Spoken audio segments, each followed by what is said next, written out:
A very good afternoon and thank you for joining us on Beetv Global News at 12. I am Ruth Obodu and now the news in detail. Wall Street three major stock indices all posted sharp gains in the first full week of trading in 2026 as strong momentum in technology stocks, particularly semiconductor makers, boosted investor confidence and pushed the S&P 500 to a record high close. The report. I think stocks are going to keep powering higher until something very specifically takes AI off of the track it's on. For whatever reason, although AI stocks are expensive, they're not as expensive as some of the dot-com names were just before the dot-com bust, sort of giving investors some comfort that expensive isn't too expensive. The S&P 500 ended the week at an all-time high, supported by broad-based gains and a rally in chip-related stocks.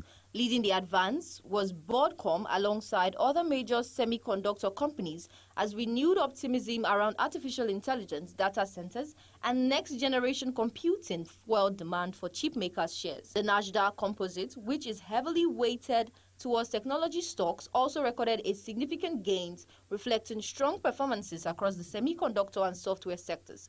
Investors continue to rotate into growth stocks, encouraged by expectations of sustained earnings growth and easing concerns about near-term economic headwinds. Meanwhile, the Dow Jones Industrial Average climbed solidly, benefiting from gains in both technology-linked industrials and consumer-focused companies. The advance signaled improving market breadth, with investors showing increased willingness to buy across multiple sectors rather than concentrating solely on a handful of mega-cap stocks. Market analysts attributed the rally to a combination of factors, including upbeat corporate outlooks, resilient economic data, and continued enthusiasm for artificial intelligence-related investments. Semiconductor stocks were at the center of the week gains as investors priced in strong future demand for chips used in AI systems, cloud computing, and advanced electronics. Despite the strong start to the year, some investors remain cautious, noting that markets could experience volatility as companies begin releasing quarterly earnings and as policymakers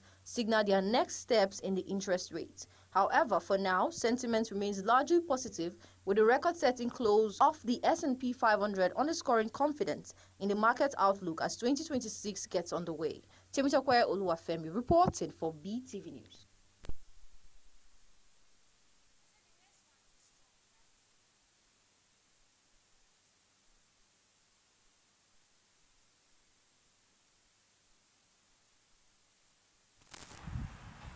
U.S. President Donald Trump has said the United States needs to own Greenland in order to prevent Russia or China from occupying the Arctic island in the future, reviving a controversial position he first raised during his presidency. The report. Trump made the claim while arguing that Greenland is strategically vital to U.S. national and global security. According to him, the island's location in the Arctic makes it a key asset as major world powers increasingly compete for influence in the region. He said that if the United States does not take control of Greenland, rival powers such as Russia or China could eventually move in, posing a security threat to the U.S. and its allies. Trump framed the issue as a matter of long-term defense and geopolitical strategy rather than diplomacy or economics alone. Greenland, the world's largest island, is an autonomous country within the Kingdom of Denmark. It hosts a U.S. military presence, including the Beetv Space Base, formerly Thule Air Base, which plays a role in missile defense and Arctic surveillance. The island is also rich in natural resources and lies along emerging Arctic shipping routes that are becoming more accessible due to climate change. Trump's comments echo his 2019 proposal for the United States to buy Greenland, an idea that was quickly rejected by Danish and Greenland officials, who said the territory was not for sale. At the time, Denmark described the suggestion as absurd, while Greenland's leadership emphasized its right to self-determination. Russia and China have both increased their interest in the Arctic in recent years. Russia has expanded its military infrastructure in the region, while China has declared itself a near-Arctic state and invested in Arctic research and potential trade routes. These developments have heightened concerns among Western countries about security and influence in the High North. However, Trump did not provide details on how the United States would acquire Greenland or how such ownership would be achieved under international law. There has been no indication from Denmark or Greenland that they support any transfer of sovereignty. The remarks have sparked renewed debate over Arctic security, US, foreign policy priorities, and the future of Greenland as global competition intensifies in the strategically important region. Temitope Oluwafemi reporting for BTV News.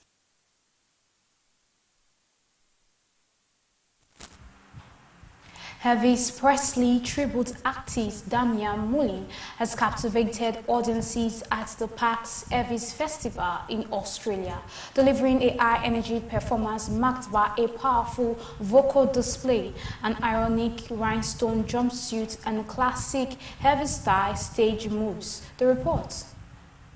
Mullin's appearance at the festival stood out as one of the crowd-pleasing highlights, with fans cheering and singing along as he channeled the sound, look and charisma of the late rock and roll legend. His strong voice and confident stage presence drew sustained applause, reinforcing his reputation as a polished and passionate Elvis tribute performer. Speaking about his journey, Mullin credited his wife Kate for inspiring the career pivots that led him to professional tribute performances. According to the artist, her encouragement played a key role in his decision to pursue Elvis tribute work seriously, a move that has since opened doors to major festivals and dedicated fan followings. The Park's Elvis Festival, known internationally for celebrating the life and music of Elvis Presley, attracts performers and fans from around the world. Mullin's energetic set added to the festival's vibrant atmosphere, reflecting the enduring global appeal of Elvis music decades after his death. With growing recognition and enthusiastic audience response, Damian Mullin continues to establish himself as a standout act on the Elvis tribute circuit, blending vocal strength, visual authenticity, and personal passion shaped by family support. Zainab Mohammed reporting for BTV News.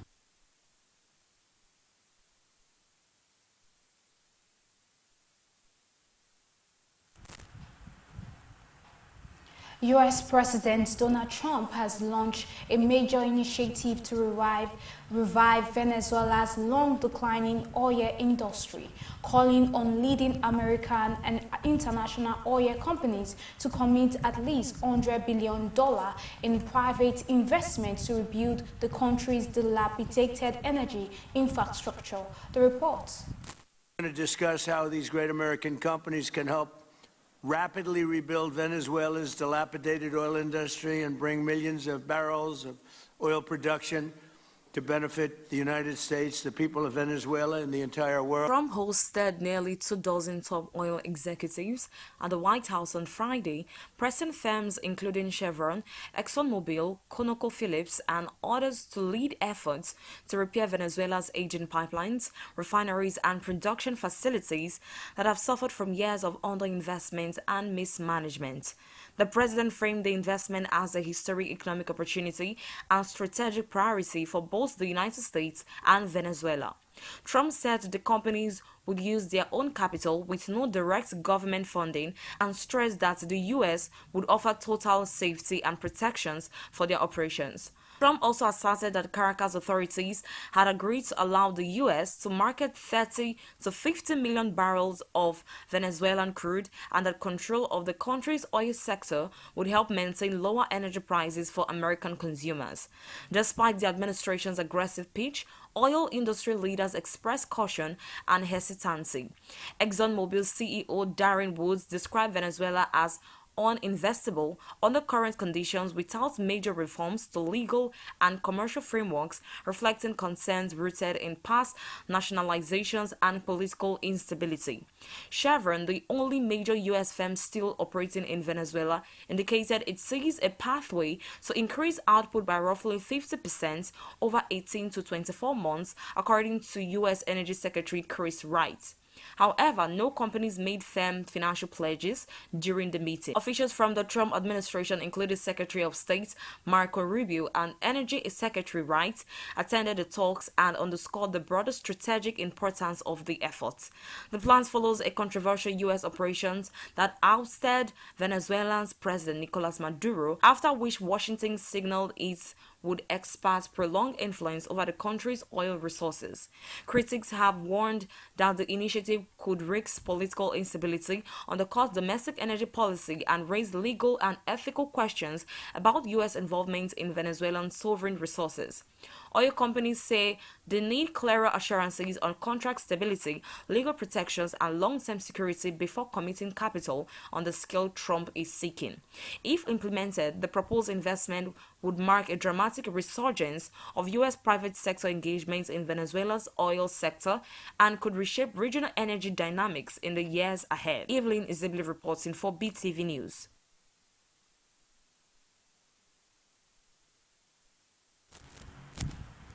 Poland's Prime Minister Donald Tusk expressed serious concern over reported United States plans to acquire Greenland, warning that such moves could deepen divisions within the North Atlantic Treaty Organization, NATO, and undermine European security. The report. Speaking on the issue, Tusk cautioned that any attempts by a key NATO ally to pursue territorial acquisition, particularly involving a strategically sensitive region like Greenland, would raise significant political and security questions for Europe. He stressed that NATO's strength lies in unity, mutual respect, and adherence to international law, and that actions perceived as unilateral or coercive could weaken trust within the alliance. Greenland, an autonomous territory within the Kingdom of Denmark, holds growing strategic importance due to its location in the Arctic, increased military interest in the region, and access to critical natural resources. As climate change opened new Arctic shipping routes and resource opportunities, global powers have intensified their focus on the region, heightening geopolitical competition. Talks noted that Europe is already facing multiple security challenges, including the ongoing war in Ukraine and broader tensions between NATO and Russia. In this context, he argued internal disputes among allies would be particularly damaging. According to the Polish leader, any perception that a NATO member might threaten the territorial integrity of another ally or partner could be exploited by external adversaries seeking to weaken the alliance. Poland's warning reflects broader European unease over rhetoric suggesting the use of pressure or force in matters of territorial control. European leaders have consistently emphasized that sovereignty and international agreements must be respected, especially among allies bound to collective defense commitments. While no official policy change has been announced by Washington, the discussion around Greenland has revived long-standing debates about Arctic security, alliance cohesion, and the balance between national interests and collective responsibility within NATO. Poland, a frontline NATO state and one of the alliance's strongest advocates for unity against external threats, reiterated that maintaining solidarity among allies is essential for ensuring long-term stability and security across Europe. Evelyn Isibli reporting for Beetv News.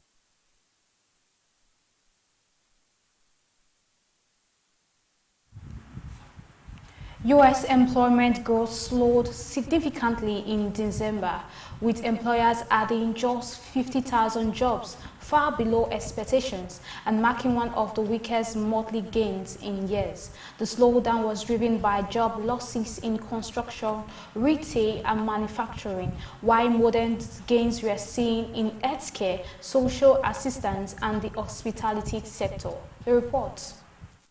Despite the slowdown, the unemployment rate fell to 4.4%, down from 4.5% in November, suggesting the labor market remains relatively resilient. Analysts said the decline reflects more of a gradual cooling than a sharp deterioration. Sector breakdowns showed retail employment fell by 25,000, construction lost 11,000 jobs, and manufacturing dropped 8,000. In contrast, restaurants and bars added 27,000 positions, healthcare grew by 21,000, and social assistance rose by 17,000. Government employment remained largely unchanged. Wages continued to grow, with average hourly earnings up 3.8% from a year earlier, indicating that while hiring slowed, compensation pressures remain. For the full year, the U.S. economy added roughly 584,000 jobs, averaging 49,000 per month, a notable slowdown compared with 2024 when over 2 million jobs were created. Economists attribute the muted growth to trade uncertainty, demographic shifts, and increased automation in certain sectors. The Federal Reserve is expected to keep interest rates steady, with the subdued hiring data reinforcing a caution approach to further monetary policy adjustments. Favor Kolawole reporting for Beetv News.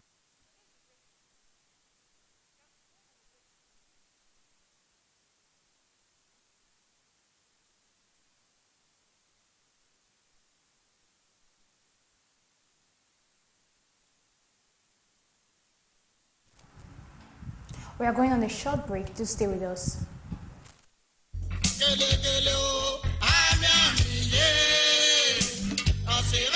Gone but not forgotten. Our dearly beloved mommy and matriarch, late Madam Gift Soe Irabo. Mommy, it's been 8 years since you left us in this sinful world, and just like a burnt down library, our world crashed when death took you away from us. As our mother, grandmother, great-grandmother, sister, aunt, and mother-in-law, we will not forget in a hurry the great lessons you taught us, especially your prayerful lifestyle that brought us closer to God. We remember your undying love, care, and passion for God and man. The entire family of Yorama Erabo of Ogo Town in Orion local government area of Edo State cordially invites the public to the 8 years remembrance of their daughter, mother, grandmother, and great-grandmother, Madam Gift Soe Erabo. Date: January 13, 2026. Venue: Rose Garden Event Center, number 22, Giwa Amo Street, off Airport Road, GRA, Benin City. Time: 12 p.m. prompt. Mommy, continue to rest until we meet to part no more. We love you dearly. Signed, Ambassador Ogene Osaumese JP, for the family.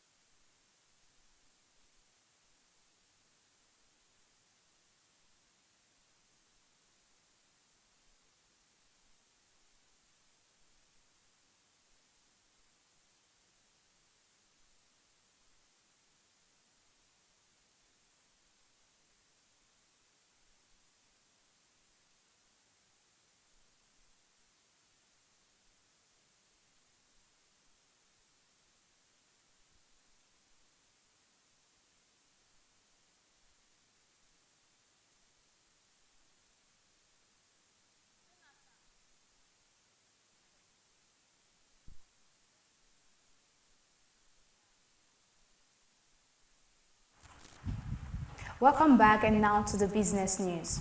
The federal government has proposed 6.04 billion for personnel costs at the Ajaokuta Steel Company Limited in 2026 budget, despite the company's failure to produce steel for over 40 years. The report. Out of the total 6.69 billion naira allocated to the firm, salaries and allowances alone account for about 90%, reinforcing Ajaokuta's reputation as a dormant public enterprise sustained mainly by payroll spending. A breakdown of the allocation shows 4.79 billion naira earmarked for salaries, while 1.25 billion naira is set aside for allowances and social contributions such as pensions, health insurance, and employee compensation. In contrast, overhead costs were limited to 233.63 million naira, and capital expenditure meant for reviving operations stood just 410.8 million naira, reflecting minimal investment in actual production. Although the personnel costs represent a slight adjustment from previous years, the trend remains unchanged. In 2025, the government allocated 6.21 billion naira for salaries, up from 4.29 billion naira in 2024, showing a steady rise in recurrent spending despite the steel plant's continued inactivity. Dangote asked EFCC to probe former NMDPRA boss. Aliko Dangote has petitioned the Economic and Financial Crimes Commission to investigate alleged corruption involving the former chief executive of Nigerian Midstream and Downstream Petroleum Regulatory Authority, Farouk Ahmed. The petition was submitted through Dangote's legal team and made public by the Dangote Group on Friday. The move follows Dangote's recent withdrawal of a similar petition from the Independent Corrupt Practices and Other Related Offences Commission, a decision described as strategic and aimed at speeding up prosecution. The earlier petition accused Ahmed of abusing office and engaging in corrupt enrichment, including allegedly spending $5 million on his children's education abroad. In the petition to the EFCC, Dangote urged the commission to thoroughly investigate the allegations and prosecute Ahmed if found culpable. His lawyer said the EFCC is well positioned to handle corruption cases effectively and ensure accountability through the courts. Skepticism trails 10 billion naira airtime data refund claims. Nigerian banks and telecom operators claim they have refunded over 10 billion naira to customers for failed airtime and data purchases, according to the Nigerian Communications Commission. However, many customers remain skeptical, questioning how the refunds were calculated and where the money actually went. The NCC said the refunds were made ahead of a new joint framework with the Central Bank of Nigeria designed to address frequent complaints over failed transactions. Such failures usually occur during airtime or data purchases made through bank USSD codes or mobile apps, where customers were debited even when services are not available. Under the new framework, regulators are working with banks, mobile network operators, and payment platforms to improve coordination and ensure automatic refunds. While officials insist progress has been made, customers continue to demand clearer evidence that the claimed refund truly reached affected accounts. Temitope Oluwafemi reporting for BTV News.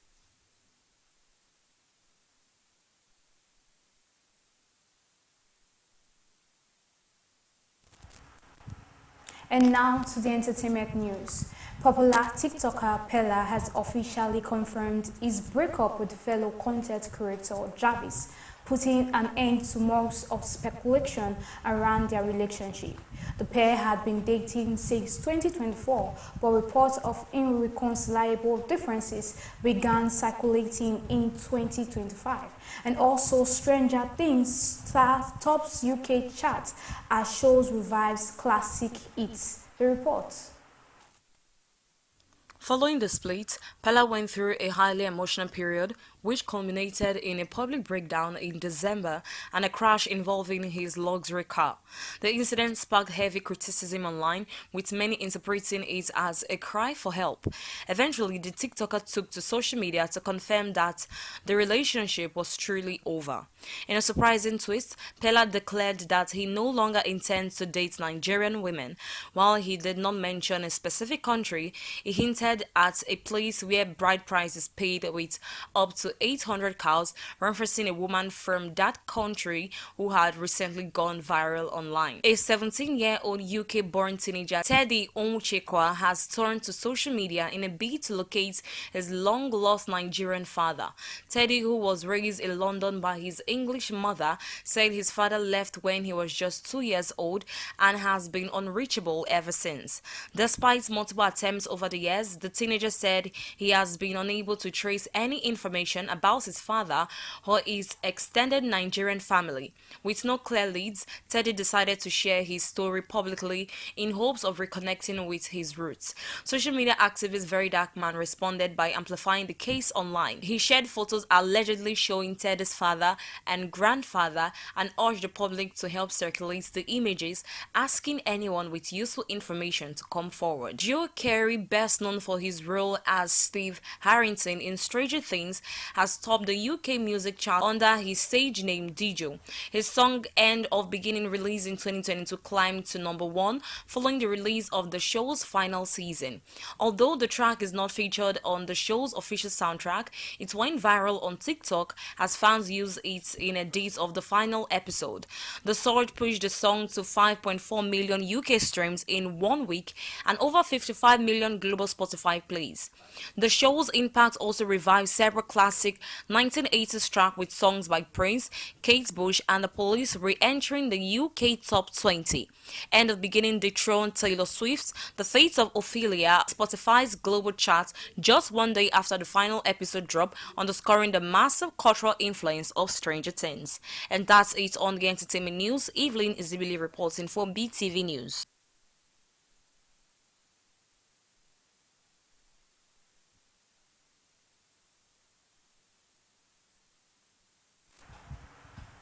And that is all on our 12 p.m. Global News. Thank you for joining and stay tuned for our 3 p.m. news updates. I'm Ruth Obodu. Goodbye for now.